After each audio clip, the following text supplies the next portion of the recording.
زندگی بہتر بنائیں زندگی، مختصر سی زندگی ہے بھائیوں، نیکیاں کیجیے نہ غفلت کیجیے۔ الحمدللہ رب العالمین والصلاة والسلام علی خاتم النبیین، اما بعد فاعوذ باللہ من الشیطان الرجیم، بسم اللہ الرحمن الرحیم۔ الصلاة والسلام علیک یا رسول اللہ وعلی آلک واصحابک یا حبیب اللہ، الصلاة والسلام علیک یا نبی اللہ وعلی آلک واصحابک یا نور اللہ۔ رسول اکرم نور مجسم شاہ عرب و عجم صلی اللہ علیہ وآلہ وسلم کا فرمان عالی شان ہے، تم جہاں بھی ہو مجھ پر درود پڑھو، تمہارا درود مجھ تک پہنچتا ہے۔ صلو علی الحبیب صلی اللہ علی محمد وعلی آلہ وصحبہ وبارک وسلم۔ مدچن کے ناظرین، آپ پروگرام دیکھ رہے ہیں زندگی بہتر بنائیں، اور ہم اس پروگرام میں کوشش کرتے ہیں ایسے موضوعات کو اپنے پروگرام میں شامل کریں جن موضوعات کے ذریعے ہم اپنی زندگی کو مزید بہتر بنا سکیں، ہمارے دلوں میں خوف خدا پیدا ہو، عشق رسول پیدا ہو، کامیاب زندگی گزارنے کے طریقے ہمیں معلوم ہوں، دین اسلام کی اس حوالے سے کیا رہنمائی ہمیں ملتی ہے، ان باتوں کو ہم اس پروگرام میں شامل کرتے ہیں۔ آج جس موضوع پر ہم بات کریں گے، مبلغین سے گفتگو کریں گے، وہ موضوع ہے معراج کا تحفہ۔ رسول پاک علیہ الصلوۃ والسلام کو معراج نصیب ہوئی، ویسے تو آپ کو خواب میں کئی مرتبہ معراج ہوئی، لیکن ایک مرتبہ رسول پاک علیہ السلام کو مبارک جسم اور روح کے ساتھ معراج نصیب ہوئی۔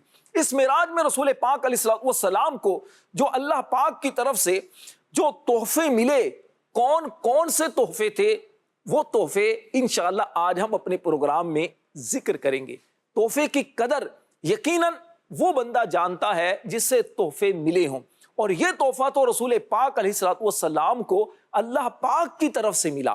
کون سا تحفہ تھا، اس تحفے کی قدر ہمیں کتنی کرنی چاہیے؟ جو تحفہ رسول پاک علیہ السلام کو اللہ کی طرف سے ملا، یقیناً وہ آپ کی امت کے لیے بھی تحفہ ہے۔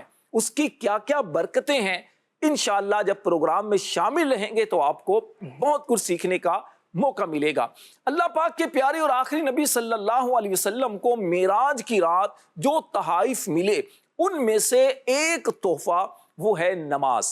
نماز رسول پاک علیہ السلام کو اللہ کی طرف سے تحفہ ملا۔ ویسے تو 50 نمازوں کا تحفہ ملا، لیکن قربان جائیے اللہ کے پیارے نبی موسیٰ علیہ السلام کی اس امت سے محبت پر کہ آپ نے رسول پاک علیہ السلام سے ایک ریکویسٹ کی، ایک مشورہ دیا کہ حضور آپ کی امت 50 نمازیں نہیں پڑھ سکے گی، لہٰذا اللہ کی بارگاہ میں جائیے اور نمازیں کم کروائیے۔ رسول پاک علیہ الصلوۃ والسلام بار بار اللہ کی بارگاہ میں حاضر ہوتے رہے، اور بالآخر 5 نمازیں رہ گئیں۔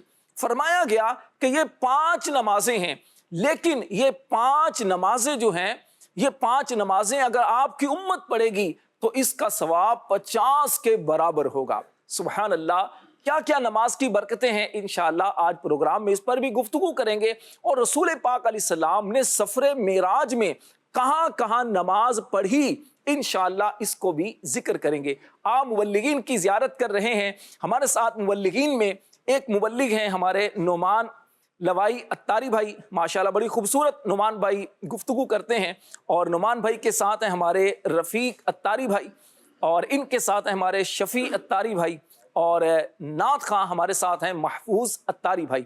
ماشاءاللہ نعت خواں سے آپ کلام بھی سنیں گے اور مبلغین سے موضوع کے متعلق گفتگو بھی سنیں گے، لیکن سب سے پہلے آپ کو ایک تصویر دکھانی ہے، آئیے تصویر دیکھتے ہیں۔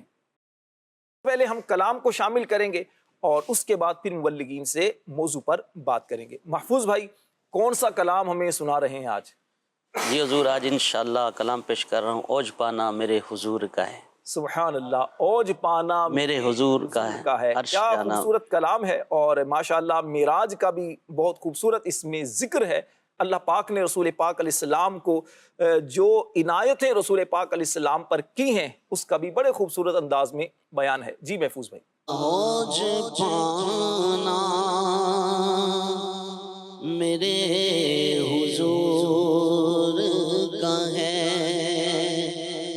اوج پانا میرے حضور کا ہے، عرش جانا میرے حضور کا ہے، عرش جانا میرے حضور کا ہے، اوج پانا میرے حضور کا ہے، عرش جانا میرے حضور کا ہے، عرش جانا میرے حضور کا ہے، عرش سے بھی پرے وہ ہو آئے، عرش سے بھی پرے وہ ہو آئے، آنا جانا میرے حضور کا ہے، آنا جانا میرے حضور کا ہے، آنا جانا میرے حضور کا ہے، حق تعالی کا جلوہ رات و رات، حق تعالی کا جلوہ رات و رات، دیکھ آنا میرے حضور کا ہے، دیکھ آنا میرے حضور کا ہے۔ رسول پاک علیہ السلام کو معراج کی رات سب سے بڑا جو تحفہ ملا نا، سب سے بڑا تحفہ، یا یوں کہیے کریم آقا علیہ السلام کا سب سے بڑا معجزہ وہ یہ ہے کہ نبی پاک علیہ السلام نے جاگتی آنکھوں سے رب کو دیکھا ہے۔ فرماتے ہیں رأیت ربی، میں نے اپنے رب کو دیکھا ہے۔ سبحان اللہ۔ کیا کہتے ہیں شاعر؟ حق تعالی کا جلوہ رات و رات، دیکھ آنا میرے حضور کا ہے، دیکھ آنا میرے حضور کا ہے، دیکھ آنا میرے حضور کا ہے، بیٹھے بیٹھے مدینہ گھوم آئے، بیٹھے بیٹھے مدینہ گھوم آئے، کیا بلانا میرے حضور کا ہے، کیا بلانا میرے حضور کا ہے، کیا بلانا میرے حضور کا ہے، دینے والی ہے ذات اللہ کی، دینے والی ہے ذات اللہ کی، لانا میرے حضور کا ہے، پردے لانا سبحان اللہ۔ امام اہل سنت اسی بات کو یوں بیان کرتے ہیں، رب ہے معطی، یہ ہے قاسم۔ رب ہے معطی، عطا کرنے والا، یہ ہے قاسم۔ رزق اس کا ہے، کھلاتے یہ ہیں۔ اور پھر کیوں یہ کس حدیث پاک کی ترجمانی کرتے ہیں؟ صحیح بخاری شریف کی حدیث ہے محفوظ بھائی، رسول پاک علیہ السلام فرماتے ہیں انما انا قاسم واللہ یعطی، اللہ مجھے عطا کرتا ہے، میں رب کے خزانے تقسیم کرتا ہوں۔ کیا کہتے ہیں شاید؟ دینے والی ذات اللہ کی، پردے لانا میرے حضور کا ہے، پردے لانا میرے حضور کا ہے، پردے لانا میرے حضور کا ہے۔ دل عبید رضا کا ہے گلشن، دل عبید رضا کا ہے گلشن، دل سجانا میرے حضور کا ہے، دل سجانا میرے حضور کا ہے، اوج پانا میرے حضور کا ہے، عرش جانا میرے حضور کا ہے۔ سبحان اللہ، سبحان اللہ، ماشاء اللہ۔ اوج پانا میرے حضور کا ہے، عرش جانا میرے حضور کا ہے۔ سبحان اللہ۔ کریم آقا علیہ الصلوۃ والسلام اللہ کی بارگاہ میں حاضر ہوئے، کہتے ہیں سر لا مکان سے طلب ہوئی، سوئے منتہا وہ چلے نبی۔ اللہ اکبر۔ اللہ کی بارگاہ سے رسول پاک علیہ السلام کو کیا کچھ عطا ہوا، کیا کچھ رسول پاک علیہ السلام نے رب سے لیا، رب جانے، رب کا حبیب جانے۔ اور ہم غلام اس بات پر جتنا ناز کریں کم ہے کہ اس کریم آقا علیہ السلام کے ہم امتی ہیں، آپ کے غلام ہیں، آپ سے محبت کرنے والے ہیں، آپ سے عقیدت رکھنے والے ہیں، آپ کے نام پر جانے قربان کرنا باعث سعادت اور باعث فخر سمجھتے ہیں۔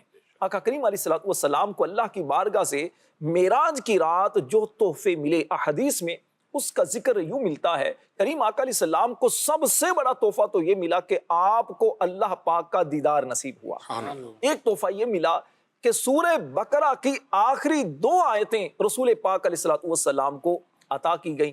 ایک تحفہ یہ ملا کہ رسول پاک علیہ السلام کا جو بھی امتی شرک سے، کفر سے بچا رہے گا، انشاءاللہ وہ داخل جنت ہوگا۔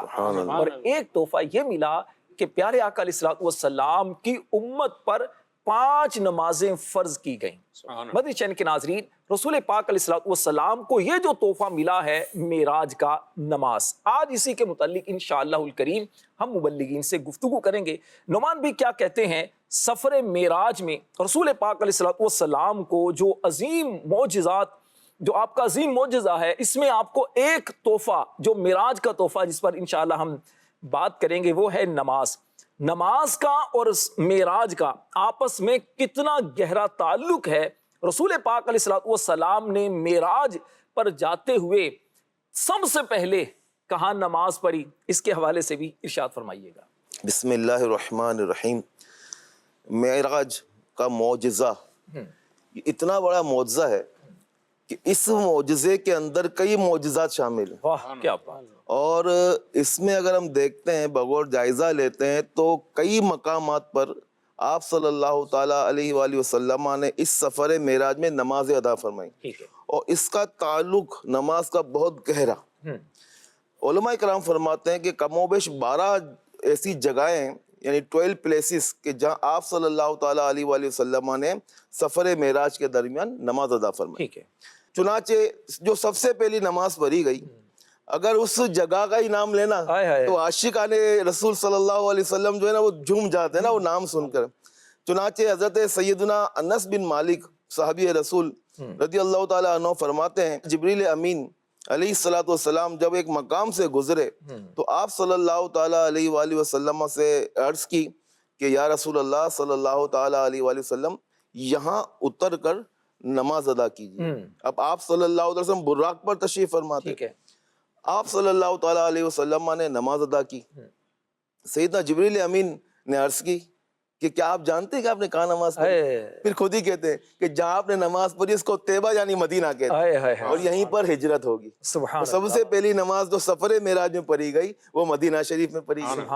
پھر اس کے بعد سفر کیونکہ جاری تھا، اور اس کے بعد جو ہے ایک اور مقام پر آپ نے اتر کر نماز پڑھی۔ جب دوسری جگہ پر آپ صلی اللہ تعالی وسلم نے نماز ادا کی، سیدنا جبریل امین نے یہ عرض کی کہ جو آپ نے نماز پڑھی ہے وہ طور سینا پر نماز پڑھی ہے، جہاں اللہ پاک نے حضرت موسیٰ علیہ السلام کو ہم کلامی کا شرف عطا فرمایا۔ سبحان اللہ، یعنی کہ طور سینا جو طور پہاڑ ہے اور اس میں سینا ایک وادی ہے، سینا ایک وادی ہے، اس جگہ پر رسول پاک علیہ السلام نے نماز پڑھی۔ کیوں؟ کیونکہ یہ وہ مقدس جگہ ہے کہ جہاں اللہ کے نبی موسیٰ علیہ السلام نے رب سے ہم کلام ہونے کا شرف پایا، اسی لیے آپ کو کلیم اللہ کہا جاتا ہے۔ جی مزید؟ اچھا، مزید جب سفر جاری تھا ایک اور جگہ پر نماز ادا فرمائی تو خود ادا کر رہے تھے، جبریل علیہ السلام ریکویسٹ کر رہے تھے۔ سیدنا جبریل امین عرض کرتے کہ یا رسول اللہ یہاں اتر کر نماز پڑھیں۔ ظاہر سی بات ہے جگہوں کو بھی برکت دینا تھا نا، سفر تھا تو جگہوں کو برکت دینا تھا۔ تو پھر ایک اور مقام پر، تیسرے مقام پر سیدنا جبریل امین نے کہا کہ یا رسول اللہ صلی اللہ علیہ وسلم یہاں اتر کر آپ نماز ادا کیجئے۔ جب نماز ادا کر چکے تو جبریل امین نے عرض کی یہ آپ نے بیت لحم میں نماز پڑھی جہاں حضرت عیسیٰ علیہ السلام کی ولادت ہوئی تھی۔ تو یہ 3 جگہیں ایسی ہوئی شروع میں کہ مدینہ طیبہ، طور سینا یعنی وہ سینا کی پہاڑی جہاں پہ سیدنا موسیٰ کلیم اللہ جو اللہ سے ہم کلام ہوئے تھے اس جگہ پہ نماز پڑھی، پھر بیت لحم۔ اب نماز کا اتنا گہرا تعلق، اور نماز ایسی چیز ہے، ایسا ہم پر فرض کیا گیا کہ گویا نماز کو آپ صلی اللہ تعالیٰ علیہ وسلم کی آنکھوں کی ٹھنڈک قرار دیا گیا، اور جو نماز کی پابندی کرتا ہے، با جماعت نماز پڑھتا ہے، اسے رب کا قرب حاصل ہوتا ہے، اس کی دعائیں قبول ہوتی ہے، اس کو بہت زیادہ انعامات اور اکرامات سے اللہ تعالیٰ نوازتا ہے۔ سبحان اللہ، سبحان اللہ۔ مزید شان کے ناظرین، آپ دیکھ رہے ہیں نعمان بھائی نے شروع میں بیان کیا تھا 12 مقامات کہ سفر معراج کے دوران رسول پاک علیہ السلام نے 12 مقامات پر نماز پڑھی ہے، کیونکہ آپ کو نماز سے بہت زیادہ محبت تھی۔ اچھا، ہو سکتا ہے ناظرین کے ذہن میں یہ سوال آ رہا ہو کہ نماز جو فرض ہوئی ہے وہ تو معراج کی رات فرض ہوئی، اور ابھی تو نماز فرض نہیں تھی۔ رسول پاک علیہ السلام جو نمازیں پڑھ رہے ہیں یہ آپ علیہ السلام کی نماز سے والہانہ محبت کی ایک علامت ہے۔ رسول پاک علیہ السلام نے 3 ان مقامات پر نماز پڑھی، مزید کہاں کہاں نماز پڑھی یہ انشاءاللہ یہ بھی ہم مزید آگے اس پر سنیں گے۔ رفیق بھائی یہ بتائیے گا، رسول پاک علیہ السلام جب مسجد حرام سے براق پر سوار ہو کر آپ مسجد اقصیٰ کی طرف سفر کے لیے جا رہے ہیں، راستے میں رسول پاک علیہ السلام کیا کہتے ہیں طور سینا میں نماز پڑھتے ہیں، مدینہ طیبہ میں نماز پڑھتے ہیں، بیت لحم جہاں عیسیٰ علیہ السلام کی ولادت ہوئی اس مقام پر نماز پڑھتے ہیں، اور اس طرح سفر یہ جاری ہے۔ اس سفر کے دوران رسول پاک علیہ السلام نے اور کیا کیا دیکھا، کچھ اگر اس کے بارے میں بیان ہو جائے۔ جی لبیک راشد بھائی، الحمدللہ یہ سفر معراج جو ہے یہ تو یقیناً پیارے آقا صلی اللہ تعالیٰ علیہ وآلہ وسلم کا عظیم الشان معجزہ ہے۔ جب آقا صلی اللہ تعالیٰ علیہ وآلہ وسلم ایک بہت ہی ایمان افروز روایت ملتی ہے مسلم شریف میں کہ آقا صلی اللہ تعالیٰ علیہ وآلہ وسلم ارشاد فرماتے ہیں کہ جب میں موسیٰ علیہ نبینا علیہ الصلوۃ والسلام کی مزار پرانوار کے پاس سے گزرا تو میں نے دیکھا کہ موسیٰ علیہ نبینا علیہ الصلوۃ والسلام اپنے مزار پرانوار میں نماز ادا کر رہے ہیں، یعنی قبر کے اندر جو نماز پڑھ رہے ہیں، قبر انور پر میں نماز ادا فرما رہے ہیں۔ تو یہ انبیاء علیہ الصلوۃ والسلام کے کیا بات ہے، وہ تو زندہ ہیں، ٹھیک ہے نا، اور وہ اپنے مزار شریف میں نماز ادا کرتے ہیں۔ حضرت علامہ عبد الوہاب شعرانی رحمۃ اللہ تعالیٰ علیہ فرماتے ہیں کہ سرکار مدینہ راحت قلب و سینہ صلی اللہ تعالیٰ علیہ وآلہ وسلم اپنے مزار پر انوار میں زندہ ہیں۔ اعلیٰ حضرت کا ایک شعر ہے نا، تو زندہ ہے واللہ، تو زندہ ہے واللہ، میری چشم عالم سے چھپ جانے والے۔ تو آپ فرماتے ہیں کہ آپ صلی اللہ تعالیٰ علیہ وآلہ وسلم اپنی مزار پر انوار میں زندہ ہے اور اذان و اقامت کے ساتھ نماز ادا فرماتے ہیں۔ سبحان اللہ، سبحان اللہ۔ چنانچہ سن 63 ہجری میں جب ظالم یزیدیوں نے مدینہ طیبہ کے اوپر چڑھائی کی تو اس وقت انہوں نے بہت زیادہ مدینہ طیبہ کی بے حرمتی کی، ٹھیک ہے نا، 3 دن تک وہاں مسجد نبوی شریف میں نماز نہ ہو پائی، ٹھیک ہے نا، اور اس وقت جو ہے انہوں نے جب چڑھائی کی تو 700 صحابہ اکرام علیہم رضوان کو اور دیگر مسلمانوں کو ملا کر کم و بیش 10,000 سے زیادہ لوگوں کو انہوں نے شہید کر دیا، ٹھیک ہے نا۔ اس وقت حضرت سعید بن مسیب رضی اللہ تعالیٰ عنہ جو کہ تابعی بزرگ ہیں، آپ فرماتے ہیں کہ میں نے اس وقت جب نماز کا ٹائم ہوتا تھا تو اس وقت میں نے روضہ اقدس سے اذان و اقامت کی آواز سنی، اذان و اقامت کی آواز سنی، ہاں، اذان کی اور اقامت کی آواز سنی، اور میں اسی پر جو ہے اپنی نمازیں ادا کرتا تھا۔ تو یہ آپ اندازہ کریں، اور مدنی چینل کے ناظرین بھی اس پہ ذرا غور کریں کہ ہمارے پیارے آقا مدینے والے مصطفیٰ صلی اللہ تعالیٰ علیہ وآلہ وسلم اپنی مزار پر انوار میں زندہ ہیں۔ اب دیکھیں رفیق بھائی، یہاں پر قابل غور بات یہ ہے، میں اب دونوں اسلامی بھائیوں کی گفتگو سن رہا تھا تو مدنی چینل کے ناظرین یہاں پر توجہ کے قابل کچھ چیزیں ہیں۔ وہ کیا ہے؟ سب سے پہلی بات، اللہ کے نبی جو ہوتے ہیں وہ اپنی قبروں میں زندہ ہوتے ہیں۔ اب ان کی زندگی کیسی ہے اللہ پاک اس کو جانتا ہے۔ رسول پاک علیہ السلام قبر میں زندہ ہیں، اللہ کے سارے نبی قبروں میں زندہ ہوتے ہیں۔ کریم آقا صلی اللہ علیہ وسلم کا فرمان ہے، ان اللہ حرم علی الارض ان تاکل اجساد الانبیاء فنبی اللہ حی یرزق۔ بے شک اللہ تعالیٰ نے زمین پر حرام کر دیا ہے کہ وہ نبیوں کے جسموں کو کھائے۔ اللہ کے نبی قبروں میں زندہ ہوتے ہیں اور انہیں رزق دیا جاتا ہے۔ اور ایک حدیث میں یہ ہے کہ انبیاء وہ زندہ ہیں، فی قبورہم یصلون، اپنی قبروں میں زندہ ہیں اور نماز پڑھتے ہیں۔ اللہ پاک کے پیارے نبی صلی اللہ علیہ وسلم قبر میں زندہ ہیں، اور اسی بات کو امام اہل سنت کیا خوبصورت انداز میں بیان کرتے ہیں، تو زندہ ہے واللہ، تو زندہ ہے واللہ، میرے چشم عالم سے چھپ جانے والے۔ زندہ ہے واللہ، تو زندہ ہے واللہ، تو زندہ ہے واللہ، تو زندہ ہے واللہ، تو زندہ ہے واللہ، میرے چشم عالم سے چھپ جانے والے، میرے چشم عالم سے چھپ جانے والے۔ سبحان اللہ، سبحان اللہ۔ ایک اور بات جس کی طرف میں توجہ دلانا چاہوں گا، دیکھیے جو بھی بابرکت جگہ ہیں، جیسے طور سینا ہے جہاں موسیٰ علیہ السلام نے اللہ سے ہم کلام ہونے کا شرف پایا، حضرت عیسیٰ علیہ السلام کی ولادت کی جگہ ہے بیت اللحم، وہاں پر نبی پاک علیہ السلام نماز پڑھتے ہیں، اور اس کے ساتھ ساتھ مدینہ طیبہ جو عاشقوں کے دلوں کی دھڑکن ہے، رسول پاک علیہ السلام وہاں بھی نماز پڑھتے ہیں۔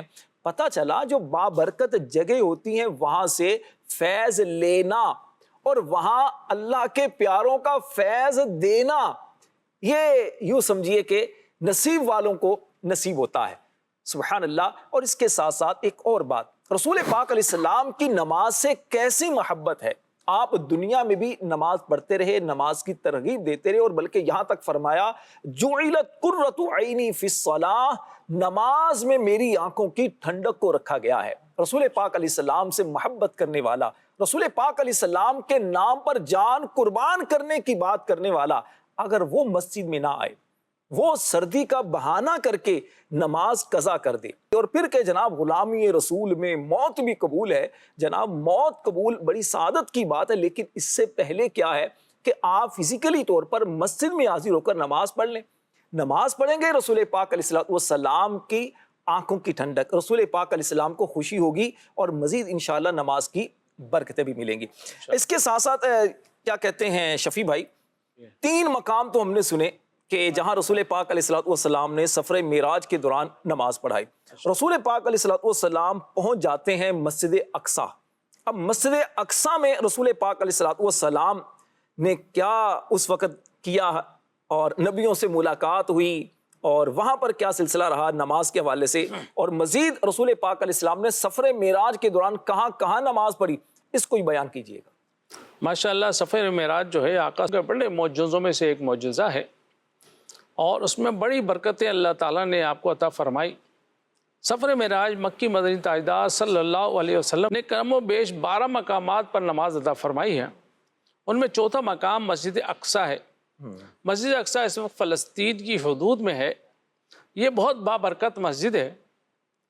اسے قبلہ اول بھی کہتے ہیں. ہمارے نبی رسول ہاشمی صلی اللہ علیہ وسلم نے ہجرت مدینہ کے بعد تقریباً 17 ماہ تک مسجد اقصیٰ کی طرف رخ کر کے نماز ادا فرمائی. مسجد اقصیٰ میں رسول پاک علیہ السلام نے نبیوں کی امامت کی، تمام نبیوں کی امامت رسول پاک علیہ السلام نے مسجد اقصیٰ میں کی. اور اس کے بعد پھر رسول پاک علیہ السلام مزید آگے کی طرف بڑھے. مزید بھی انشاءاللہ آپ سے اس پر گفتگو کرتے ہیں. ہمارے ساتھ اس وقت موجود ہیں رکن شورا حاجی امین اتاری سلمہ الباری. آئیے رکن شورا سے بات کرتے ہیں. السلام علیکم ورحمۃ اللہ وبرکاتہ. وعلیکم السلام ورحمۃ اللہ وبرکاتہ. رسول پاک علیہ السلام نے سفر معراج کے دوران کم و بیش 12 مقامات پر نماز پڑھی، اور آپ بھی ماشاءاللہ سفر میں ہیں، دیگر عاشقان رسول بھی آپ کے ساتھ سفر میں ہوں گے، اور مجھے بھی سعادت ملی ہے سفر آپ کے ساتھ کرنے کی. نمازوں کی پابندی اسلامی بھائی جس انداز سے کرتے ہیں، جماعت کی پابندی کا جو ذہن ہوتا ہے، اور آج ہمارا موضوع بھی یہی ہے. میں چاہوں گا کچھ اس حوالے سے مدنی پھول دیں کہ سفر میں عموماً نماز میں اسلامی بھائی سستی کر لیتے ہیں سردی کی وجہ سے، یا ویسے کہ وضو کہاں سے کریں، پانی نہیں ہے، تو کیا مطلب دیں گے تربیت ہمارے بزرگوں کی خاص طور پر؟ اصل میں دیکھیں جو امیر علیہ سنت الحمدللہ وہ زبردست تربیت فرماتے ہیں کہ سفر اس طرح مینیج کیا جائے کہ راستے میں نماز نہ آئے. پہلی بات تو کیا ہی جائے. ہاں اب اگر سفر ہے تو ظاہر ہے اس میں پورشن ہوتے ہیں نا، جیسا اگر آج کل تو کوئی مسئلہ نہیں ہے، نیویگیشن لگی ہوئی ہے، راستے میں ہمیں پتہ ہے کہ کہاں کہاں ہمارا اسٹاپ ہو سکتا ہے. ٹائم ڈیوریشن بھی آ جاتا ہے کہ بھائی فلاں جگہ سفر کرنا ہے تو اتنی دیر میں آپ نے پہنچنا ہے، یہی آپ کے اسٹاپ ہوں گے. الحمدللہ دعوت اسلام نے پیریڈ ٹائم دے دی آپ کو ٹائمنگ کا پتہ ہے کہ اس جگہ پہنچیں گے تو یہ ٹائم شروع ہو جائے گا.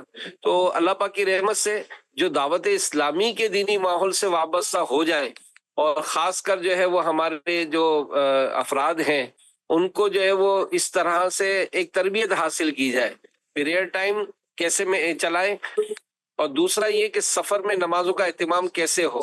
تو کچھ اس کی وہ ہیں چیزیں کہ جن کو ہم اپنی زندگی کا حصہ بنائیں. دیکھیں دنیا میں ہر کام کے لیے ہم بہت کچھ سیکھتے ہیں. بعض ہمارے خاص کر چونکہ بزرگوں کا مدنی چینل ہے تو ہمارے بعض بزرگ کہتے ہیں یار ہمیں پتہ نہیں چلتا، سمجھ نہیں آتا. معذرت کے ساتھ یہاں پر جب ہم سفر کرتے ہیں تو بہت ٹف کام بعض اوقات ہوتے ہیں جو نوجوانوں کے بھی بس کے نہیں ہوتے، لیکن ظاہر ہے جب بزرگ کے سر پر آتی ہے کوئی ایسی چیز تو ساری چیز سیکھتے ہیں. تو خیر سفر ہو، بیماری ہو، اسپتال ہو، جہاز ہو، شپ ہو، کار ہو، بس ہو، نماز تو چھوڑنی نہیں ہے. کہ نماز جو ہے ظاہر ہے معراج کا تحفہ ہے اور مسلمانوں پر یہ بہت اہم فرض ہے، اور ظاہر اس کے جو احکامات ہیں وہ بھی آج انشاءاللہ اپنے بیانات کیے ہیں، مزید بھی کر رہے ہیں. لیکن یہ کہ نماز کی جو ہے نا وہ ایک وہ جملہ کسی نے کہا تھا بہت شروع میں نے کہیں سنا تھا کہ یار بس کہتے زمین پھٹ جائے، آسمان ٹوٹ پڑے، نماز قضا نہ ہو، اور پھر جماعت کے ساتھ نماز. سبحان اللہ، یہ تو اتنی بڑی سعادت کی بات ہے کہ وہ بڑا خوبصورت جملہ ہمارے یہاں کہا جاتا ہے کہ جو اللہ کے گھر کو آباد کرتا ہے نا، اللہ اس کے گھر کو آباد کرتا ہے. یعنی آپ نمازی جماعت سے نماز پڑھنے والے بن جائیں اور آپ ذہن بنائیں کہ میری جماعت نہیں چھوٹے گی. میں الحمدللہ بعض اوقات ایسے اسلام میں کچھ دیکھا ہے کہ وہ اگر کہیں شہر میں بھی سفر کریں گے نا تو ان کا ٹارگٹ ہوگا کہ یار میں یہاں سے نکل تو رہا ہوں لیکن وہاں اچھا، پھر ان کے بعد ٹائمنگ بھی ہوگی کہ اگر آپ کسی علاقے میں رہتے ہیں 4:45 بجے اگر عصر کی نماز ہے کہیں تو آپ کو پتا ہوگا کہ 5 بجے یہاں پر ہے، 5:15 بجے یہاں پر ہے، 5:30 بجے یہاں پر ہے.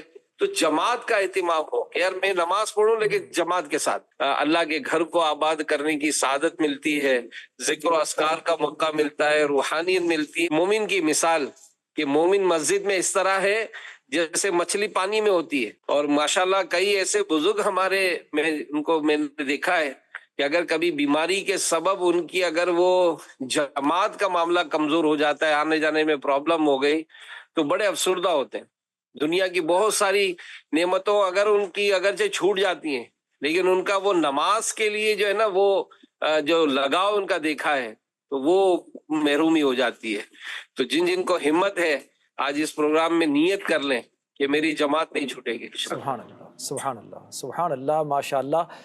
حضور معراج کا سفر، رسول پاک علیہ الصلوۃ والسلام نے اس معراج کے سفر میں آپ کو جو تحفہ ملا، خاص طور پر جس پر آج ہم بات کر رہے ہیں وہ نماز، اور سفر میں نماز میں کن کن باتوں کا خیال کرنا چاہیے، کیسے اس کو مینیج کریں کہ ہماری نماز کی پابندی ہو اور جماعت کی پابندی ہو. ماشاءاللہ بڑے خوبصورت انداز میں آپ نے اس کو بیان کیا. اگر ایک دو رسالے یا کتابوں کے حوالے سے بھی تھوڑا سا تعارف آپ کروا دیں، اگر اس کے بارے میں مطالعہ کرنا چاہیں تو کون کون سی کتابیں پڑھی جا سکتی ہیں؟ دعوت اسلامی کے پورے پلیٹ فارم کو دیکھیں نا تو بچہ پیدا ہونے سے لے کر مرنے تک، بلکہ شاید بعد میں بھی ایصال ثواب کا بھی پورا پروسیس بتا دیا ہے. الحمدللہ. تو یوں الحمدللہ ہمیں مطلب نماز کی جو مسافر کی نماز ایک بڑا خوبصورت رسالہ ہے. نماز کے احکام ایک پورا ایک کتاب ہے جس سے 12 رسالے ہیں. قضا نماز کا طریقہ، مسافر کی نماز، پھر جمعے کا بیان، پھر نماز کا اپنا ایک بڑا خوبصورت الگ سے ایک رسالہ آیا ہے نماز کا طریقہ.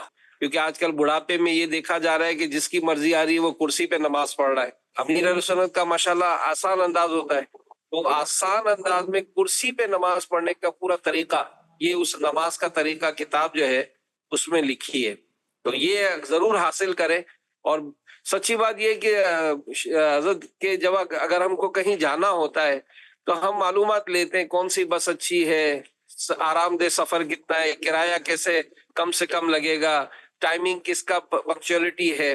تو تھوڑا کسی اہل علم سے مل کر سفر کے دوران نماز کیسے ہو، جہاز میں اگر جا رہے ہیں تو وہاں نماز کا اہتمام کیسے ہو، کس طرح ایسا معاملہ بنے کہ میری نماز قضا نہ. اللہ پاک آپ کو جزائے خیر عطا فرمائے. ہم آپ کے لیے دعا کرتے ہیں، اللہ پاک آپ کو صحت دے، سلامتی دے، اور جتنے عاشقان رسول آپ کے ساتھ ہیں اللہ پاک سب کی حفاظت فرمائے، آپ سب کی دینی خدمات اپنی بارگاہ میں قبول فرمائے. مدنی چینل کے ناظرین، یہ ہیں ہمارے رکن شورا اور یہ ہیں دعوت اسلامی کے چمکتے ہوئے چہرے، ہمارے اراکین شورا. سچی بات ہے یہ ان لوگوں کی انتھک محنتوں کا نتیجہ ہے کہ دعوت اسلامی کا کام دنیا بھر میں عام ہو رہا ہے، اور اس کے ساتھ ساتھ دیگر جو عاشقان رسول ہیں، ظاہری بات ہے اراکین شورا تو یہ وہ افراد ہیں جو پوری اوورآل دعوت اسلامی کو دیکھتے ہیں، اور پھر نچلی سطح میں جا کر کارکنان اور جو ذمہ داران ہوتے ہیں ان کے ساتھ وقت گزارتے ہیں، ان کی تربیت بھی کرتے ہیں، اور ان کے ساتھ دینی کاموں میں خود بھی شرکت کرتے ہیں. اب دیکھیے قبلہ حاجی امین صاحب کافی عمر ہو چکی ہے، مجھے 9 دن حاجی صاحب کے ساتھ سفر کرنے کا موقع ملا، اور یقین جانے دل میں پہلے بھی حاجی صاحب کی قدر و قیمت تو تھی، لیکن یہ سفر کرنے کے بعد مزید قدر دل میں پیدا اور محبت اس لیے پیدا ہوئی. میں نے نعمان بھائی، رفیق بھائی دیکھا حاجی صاحب کو جس طرح یہ بیان کر رہے تھے نا، میں نے خود ان کا معمول دیکھا.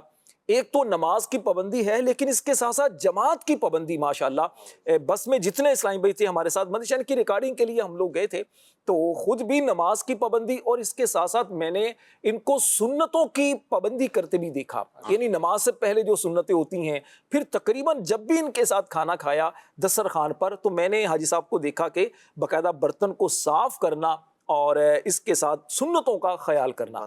اللہ پاک ہمارے بزرگوں کو سلامت رکھے اور ہمیں ان کے نقش قدم پر چلتے ہوئے دعوت اسلامی کا دینی کام کرنے کی توفیق عطا فرمائے. محفوظ بھائی، کچھ آپ کے لیے کلاموں کی فرمائشیں آئی ہیں. ایک تو یہی کلام ہیں صف آرا سب حور و ملک اور غلما خلد سجاتے ہیں. امیر اہل سنت کا بڑا خوبصورت یہ کلام ہے، اس کی فرمائش ہے. اسی طرح اسلامی بہن ایک کلام سنا دیں، میری الفت مدینے سے یوں ہی نہیں. اچھا جی کال بھی اگر ہے تو وہ بھی دیجیے گا. میرا نام صدر علی ہے اور لجپالا میرے تو غم پرے رہتے، یہ کلام سنا دیں. ماشاءاللہ بڑا خوبصورت کلام کی فرمائش ہے محفوظ بھائی. اچھا جی، ایک یہ ہے گنج بخش فیض عالم مظہر نور خدا، کلام سنا دیں. اور نور پور سے کیسے ہیں بھائی؟ اللہ کا شکر ہے، میری فیملی کے لیے دعا کر دیں اور نعت سنا دیں، مینو شوق مدینے جاون دا. اللہ پاک آپ کی ہم سب کی فیملی کو سلامت رکھے اور ہمارے گھروں کو امن کا گہوارہ بنائے. شفیع بھائی آپ سے بات ہو رہی تھی اور آپ نے ایک مقام کا ذکر کیا، مسجد اقصیٰ، جہاں رسول پاک علیہ السلام نے نبیوں کی امامت کی اور نماز پڑھی. یہ چوتھا مقام تھا. اس کے بعد رسول پاک علیہ السلام مسجد اقصیٰ سے آسمانوں کی طرف گئے. ساتوں آسمانوں پر رسول پاک علیہ السلام پہنچے. ہر آسمان سے یہ بھی بتائیے گا رسول پاک علیہ السلام نے کس نبی سے ملاقات کی اور کیا ان جگہوں پر بھی رسول پاک علیہ السلام نے نماز پڑھی؟ کیا فرماتے ہیں؟ جی الحمدللہ، مسجد اقصیٰ میں بعد جماعت نماز کی ادائیگی کے بعد آسمانی سفر شروع ہوا. سرکار علی وقار مدینے کے تاجدار براق پر جلوہ فرما ہوئے اور آسمانوں کی طرف بڑھتے ہوئے ہر بلندی کو نیچے چھوڑتے ہوئے بلندی سے ہوتے ہوئے پہلے آسمان پر حضرت آدم علیہ السلام سے ملے، دوسرے آسمان پر حضرت عیسیٰ علیہ السلام سے، تیسرے آسمان پر حضرت یوسف علیہ السلام سے، چوتھے آسمان پر حضرت ادریس علیہ السلام سے، پانچویں آسمان پر حضرت ہارون علیہ السلام سے، چھٹے آسمان پر حضرت موسیٰ علیہ السلام سے. یہ وہی حضرت موسیٰ علیہ السلام ہے جنہوں نے ہماری 50 نمازوں کو 5 نمازیں کروائی. ماشاءاللہ یہ ان کی برکت ہے ماشاءاللہ. ٹھیک ہے. اس کے بعد 7ویں آسمان حضرت ابراہیم خلیل اللہ علیہ السلام سے ملاقات ہوئی. ملاقات فرماتے ہوئے سدرۃ المنتہا پر آپ صلی اللہ علیہ وسلم تشریف لے گئے.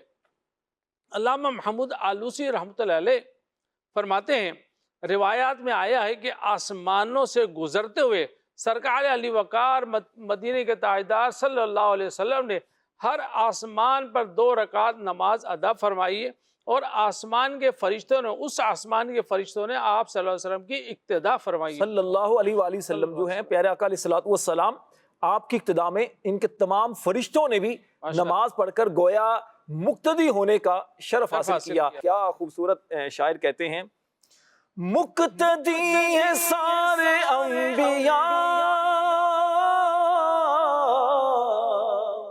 مقتدی ہیں سارے انبیاء، مقتدی ہیں سارے انبیاء، مقتدی ہیں سارے انبیاء، مصطفیٰ امام ہو گئے، مصطفیٰ امام ہو گئے، مصطفیٰ امام ہو گئے، ان کے جو غلام ہو گئے، وقت کے امام ہو گئے، ان کے جو غلام ہو گئے، ان کے جو غلام ہو گئے، وقت کے امام ہو گئے،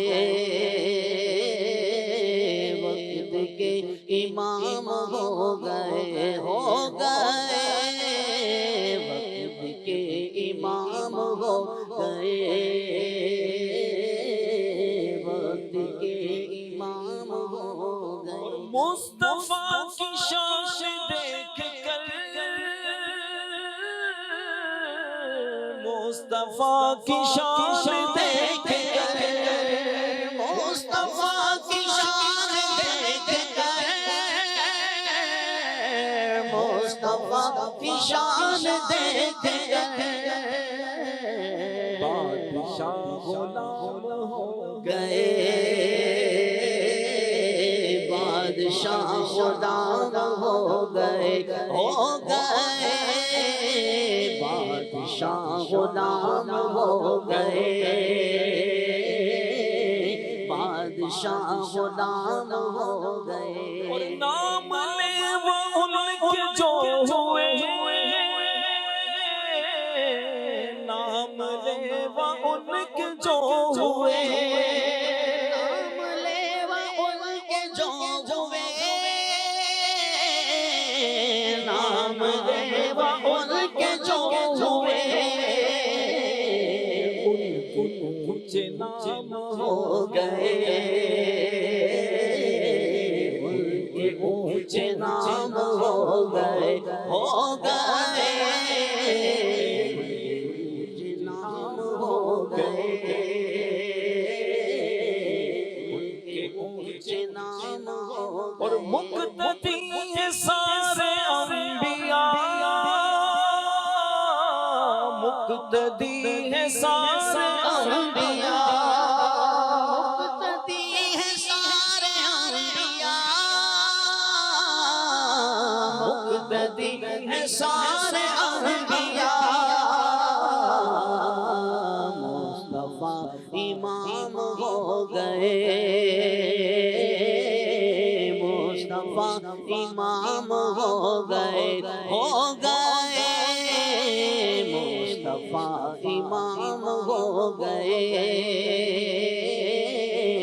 مصطفیٰ امام ہو گئے۔ سبحان اللہ۔ جی کچھ فرمائشیں آپ کی طرف میں سے، ایک تو یہ ہے صف آرا سب حور و ملک اور غلما خلد سجاتے ہیں، اس کے بھی دو تین اشعار اگر سنا دیں۔ صف آرا صف حور و ملک اور غلما خلد سجاتے ہیں، ایک دھوم ہے عرش اعظم پر، ایک دھوم ایک دھوم ہے عرش اعظم پر، ایک دھوم ہے عرش اعظم پر، مہمان خدا کے آتے ہیں، ایک دھوم ہے عرش اعظم پر، مہمان خدا کے آتے ہیں، آج فلک روشن روشن ہے، آج فلک روشن روشن ہے، تارے بھی جگمگ جگمگ ہے، تارے بھی جگمگ جگمگ، محبوب خدا کے آتے ہیں، محبوب خدا کے آتے ہیں، محبوب خدا کے آتے ہیں، محبوب خدا کے آتے ہیں، محبوب خدا کے آتے ہیں۔ میری الفت مدینے سے یوں ہی نہیں، میرے آقا کا روضہ مدینے میں ہے، ہاں میرے آقا کا روضہ مدینے میں ہے، میں مدینے کی جانب نہ کیسے کھینچوں، میرا دین اور دنیا مدینے میں ہے، میرا دین اور دنیا مدینے میں ہے، میں رج پالا دل لڑ لگیاں میرے تو غم پرے رہ دے، میں رج پالا دل لڑ لگیاں میرے تو غم پرے رہ دے، میری آساں امیداں دے شدا ہوتے ہرے رہ دے، میں لج پالا دے لڑ لگیاں میرے تو غم پرے رہ دے، میری آساں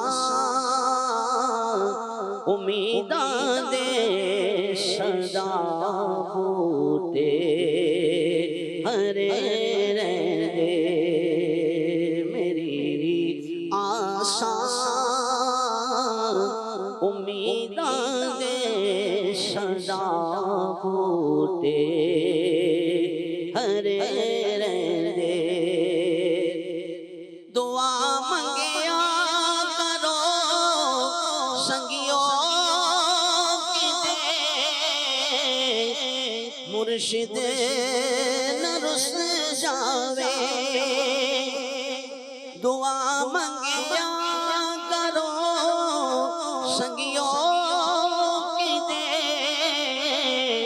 مرشد نہ رس جاوے جنہاں دے پیر رس جاون جیوں دے جی مرے خاک مجھ میں کما رکھا ہے خاک مجھ میں کما رکھا ہے میرے مصطفیٰ نے سنبھال رکھا ہے مصطفیٰ نے سنبھال رکھا ہے مصطفیٰ نے سنبھال رکھا ہے دستگیری میری تنہائی کی تو نے ہی تو کی میں تو مر جاتا اگر ساتھ نہ ہوتا تیرا پورے قد سے جو کھڑا ہوں تو یہ تیرا ہے کرم ارے مجھ کو جھکنے نہیں دیتا ہے سہارا تیرا مصطفیٰ نے سنبھال رکھا ہے مصطفیٰ نے سنبھال رکھا ہے سب نے ٹھکرا دیا مجھے آقا سب نے ٹھکرا دیا مجھے آقا اپنے تو خیال رکھا ہے آپ نے تو خیال رکھا ہے آپ نے تو خیال رکھا ہے اور میرے عیبوں پہ ڈال کر پردہ میرے عیبوں پہ ڈال کر پردہ مجھ کو اچھوں میں ڈال رکھا ہے مجھ کو اچھوں میں ڈال رکھا ہے خاک مجھ میں کما رکھا ہے مرشدی نے سنبھال رکھا ہے سبحان اللہ ماشاء اللہ انشاءاللہ ابھی ایک سیگمنٹ شامل کرتے ہیں سیگمنٹ کا نام ہے نیکی کی دعوت نیکی کی دعوت میں مختلف موضوعات پر ہمارے جو بزرگ مبلغ ہیں وہ علاقوں میں مختلف جگہوں پر جا کر دوسروں کو نیکی کی دعوت دیتے ہیں اسی کو ہم نے ریکارڈ کیا ہے آئیے آپ کو دکھاتے ہیں نیکی کی دعوت نیکیاں کیجیے نہ غفلت کیجیے پیارے پیارے اسلامی بھائیو اللہ تبارک و تعالیٰ کی بہت ساری نعمتیں ہیں ان نعمتوں میں مال اللہ کی ایک نعمت ہے یہ وہ نعمت ہے کہ اس کے ذریعے دنیا اور آخرت کی بے شمار بھلائیاں حاصل کی جا سکتی ہیں مگر ضروری یہ کہ مال صحیح طریقے سے کمایا ہو اور اس کا استعمال بھی صحیح ہو جو مال